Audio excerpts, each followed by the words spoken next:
Xavier Smith, Japanese stocks have outperformed U.S. and European stocks so far this year. So I guess Prime Minister Abe's arrows appear to be hitting their marks. But will this continue for the second half? We like what we're seeing in terms of Japanese equities. We're seeing a lot of business momentum there, and we're seeing a lot of increase in shareholder-friendly actions on behalf of the management teams from Japanese corporates. As an example, if you look at share buybacks this year, they're up 50% compared to 2014. If you look at dividend payouts, they're up 20% compared to 2014. So that's really encouraging. And then also if you look at operating margins, back in 2012, they were at the 6% level. Now they're over 7%, so that's pretty encouraging as well. So we think what's causing that is a lot of the new policies in Japan. There's a new corporate governance program that we think is making Japanese corporates more shareholder friendly.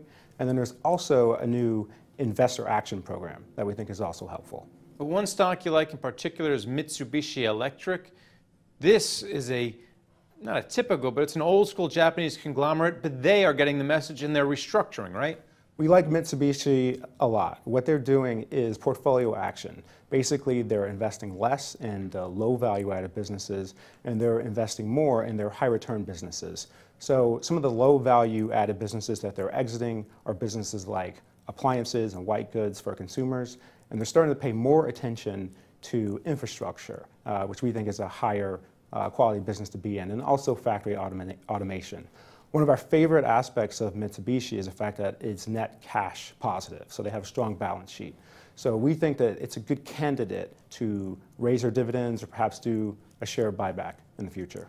Another stock you like is Murata Manufacturing. They're big in sensors, which are going into smartphones, which everyone knows it's huge right now. Right. Murata is one of those high-quality corporates that we like a lot. They have high market shares in each one of their end markets. They're even increasing in some of these end markets. For example, in the RF modulators, they're going up to over 40% market share, and then in power amplifiers, they're going increasing market share as well.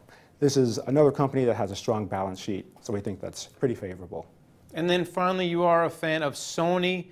Let's not talk about the hacking right now because it doesn't seem to be holding back the stock over the past few months. Let's talk about the gaming because they're doing well against Xbox. Right. They are killing in terms of market share on their gaming system versus Microsoft's Xbox, so that's encouraging.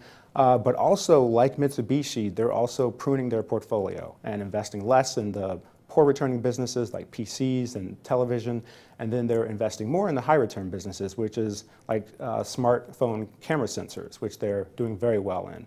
So we like that, and then they're also paying their management teams based on ROE targets, which they've never done before. So we think this bodes well for the future. All right, thanks a lot, Xavier.